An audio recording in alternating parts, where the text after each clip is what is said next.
Para a semana, amados irmãos, tenho aqui umas obras para vos apresentar. Estas obras que eu aqui tenho, algumas, a maior parte delas são, baixei da internet. As obras que eu baixei são em PDF e depois acabei por imprimi-las. São obras que eu considero boas, eu não as estudei a fundo, mas só o nome já mostra que são boas. Uma delas chama-se Sermões sobre a Paixão de Cristo, por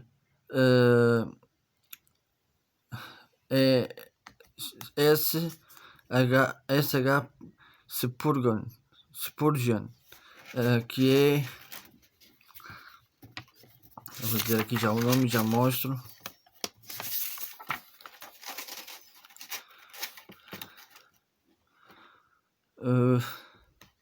Charles Haddon Spurgeon, está aqui. Vou mostrar a capa para vocês verem. Eu depois tenho um site, está aqui. Eu consigo mostrar melhor. Pois isto para mostrar não vai poder ser assim, eu vou ter que mostrar de outra maneira. Vou mostrar assim. Não dá. Vou mostrar assim. Quem quiser o site desta obra pode me pedir. Isto é um livro que tem 92 páginas. É do projeto Spurgeon, pregando a Cristo crucificado. Isto é um livro, como o próprio nome me indica, sermões sobre a paixão de Cristo. Isto tem 92 páginas, como eu já disse. Depois tem aqui o prefácio e tem. Isto é o tipo, o número de artigos, é como se fosse artigos. Tem 1643, que é o primeiro, o julgamento de Nosso Senhor perante o Sinédrio. O 1644, a primeira aparição de Nosso Senhor perante Pilatos. Aparição, quando ele foi a Pilatos. Depois diz Nosso Senhor Jesus Cristo perante Herodes, o Senhor da mulher de Pilatos, quando a mulher diz que passou mal por sonhos e para não fazer mal a Jesus.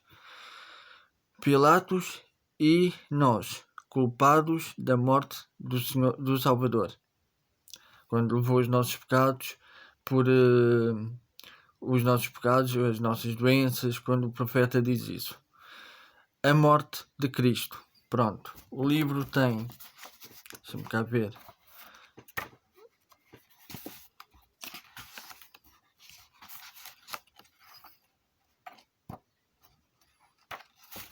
O livro é isto tudo. Isto tudo. Ainda é um bocado. Agora, este livro é assim. Está aqui. Isto é sermões, como aqui diz. E diz assim: o julgamento de Nosso Senhor perante o Sinédrio. Pois diz: sermão pregado na manhã do domingo de 5 de fevereiro de 1882, por Charles Haddon Spurgeon, no Tabernáculo Metropolitano, Newington, Londres. E depois diz um versículo da Bíblia em Marcos 14:64, e todos consideraram culpado de morte. E depois diz assim, só vou ler aqui o primeiro trecho, porque isto é muito, como veem, isto é mesmo sermões, isto é mesmo pregações. Estão aqui, são pregações que aqui estão. Então vou ler o primeiro trecho. Seleciono esta frase em particular, porque o costume exige um texto, mas na realidade seguiremos a narrativa inteira do julgamento de Nosso Senhor diante do sumo sacerdote. Veremos como o Sinédrio chegou à sua injusta sentença e mais o que fizeram posteriormente, assim com um só sentido. Estaremos-nos apegando ao nosso texto. Acabamos de ler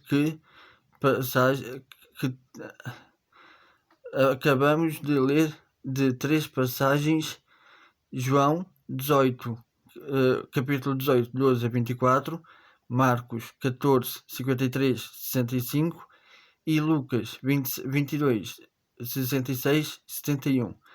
Por favor, tenham estas passagens em mente enquanto repasso a história. Ou seja, isto é quando ele é julgado, é condenado injustamente, porque Jesus não tinha culpa nenhuma. Jesus não tem culpa nenhuma. Jesus decidiu levar as nossas culpas e as nossas transgressões. Daí ele ter vindo ao mundo. E é isso que Spurgeon viu e fala nisso e diz que Jesus é o não, que nós somos os culpados de ele ter morrido por nós. E pronto, é isso que ele quer transmitir. Mas isto é o que eu quero dizer. Para nós vermos um sermão de 5 de fevereiro de 1882, isto tem um conteúdo que, sim senhora, tem muito conteúdo. Tem muito conteúdo. Isto deve ter sido uma pregação muito grande, pelo que eu estou aqui a ver. Tem pontos de pregação bastante grandes, até cada artigo. Ou seja, este livro é de sermões e é do projeto Spurgeon. Projeto Spurgeon pregando a Cristo. Eu vou tentar fazer aqui assim uma coisa. Está aqui.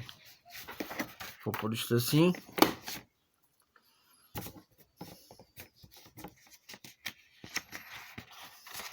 Ai.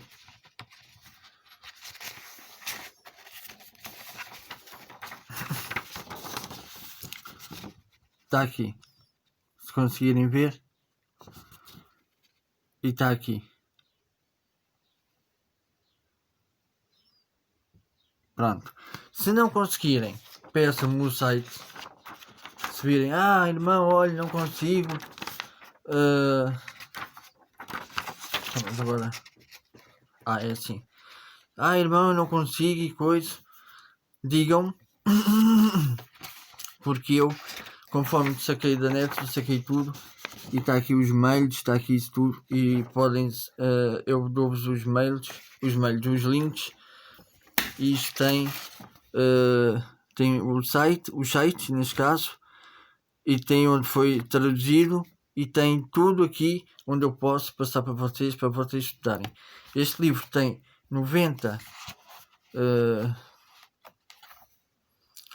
92 páginas, salvo erro, 92 páginas, e é muito bom. Podemos aprender com como é que é de explicar, com os sermões daquela altura, e aprender e evoluir. É o que eu costumo dizer, o que é mais antigo melhor. Tenho aqui, agora vou ler aqui uma passagem, uma biografia que eu não sei se alguns irmãos conhecem, mas eu ia pôr um vídeo sobre essa Bíblia, que é uma Bíblia que existe, só que é uma Bíblia em 4 CDs. Chama-se A Bíblia Iluminada. Uma Bíblia muito boa, tem muitos recursos, tem biografias, tem muita coisa, e eu tenho aqui algumas delas, e eu vou ler esta. Antes de ler, eu vou ler sim, e depois esta biografia, e depois vou mostrar falando dessa Bíblia, mas depois meto o vídeo e vocês depois vão perceber. Mas eu vou mostrar eu vou ler a biografia e depois vou dizer o porquê que eu li esta biografia. Martinho Lutero nasceu em 1400, não está assim, mas é como está aqui só a data de uma data à outra, e eu vou daí dizer isto. Nasceu em 1483, morreu em 1546. Pai da Reforma Alemã. Visão geral. Há alguns anos atrás,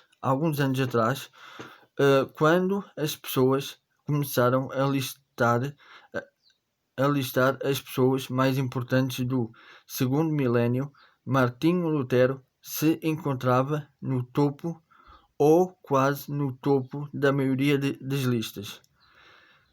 Ele simplesmente mudou o mundo, se atrevendo a desafiar a corrupção da Igreja Católica. Aqui está, isto que eu queria dizer. Ele se atreveu, aqui está, simplesmente mudou o mundo, se atrevendo a desafiar a desafiar a corrupção da Igreja Católica Romana. Porque muitos, eu já explico porquê. Porque eu vi um pastor que tinha uma Bíblia de Lutero, e perguntaram a esse pastor, segundo ele disse no vídeo, disseram: vais virar luterano? Ou seja, vais virar católico? Como aqui está, como está na Bíblia Iluminada, que acho que é na linha do tempo. Na parte da linha do tempo, quem tiver a Bíblia conhece. Essa Bíblia, quem tiver, conhece. Eu tenho essa Bíblia e conheço, e é por isso que estou a dizer. Ele não era católico. Ele, senão, nem as casas, não sei qual é a editora, acho que é a editora Capt, não tinha publicado esta Bíblia, certo? Depois, ele desafiou a corrupção da Igreja Católica Romana, e dando início a uma reforma social, política e espiritual. Pronto. Isto é a visão geral. Ebulição do problema. Em 1517, Lutero foi despertado quando bem perto de onde ele estava. John Tetzel pregou uma indulgência, onde uma teologia crua foi acompanhada por um materialismo carso. Lutero rapidamente protestou, desenhando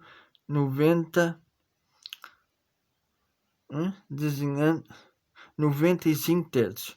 As 95 teses de Lutero, que ele fixou numa igreja, às portas de uma igreja, para debate, as quais ele colou na porta da igreja em outubro 31 de 1517, quando foi traduzido e altamente circulado.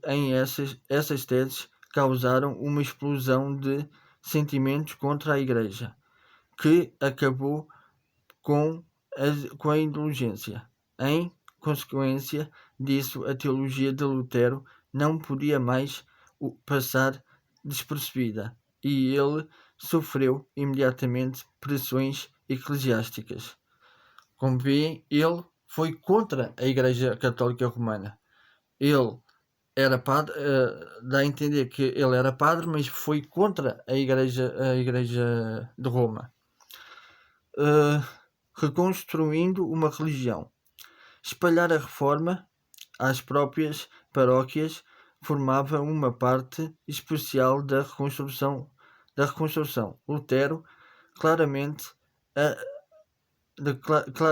a necessidade por educação e publicou um apelo às escolas cristão em 1524. Trabalhou com Melanchthon, acho que é assim, agora não sei dizer o nome, num plano para educação popular, nas instruções para a visitação a Saxon em 1528 e pregou aos pais sobre mandar os seus filhos à escola em 1530. Tanto a instrução espiritual como a secular era necessária para curar a ignorância periodicamente no fim da Idade Média.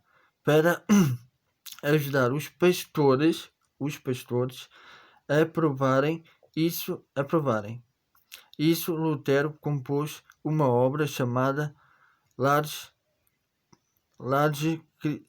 Catechism, não consigo dizer, em 1528 e depois a mais famosa, chegando a Small Catechism em 1529. Mais adiante, ele fez uma exposição depois e a mais famosa, chamando de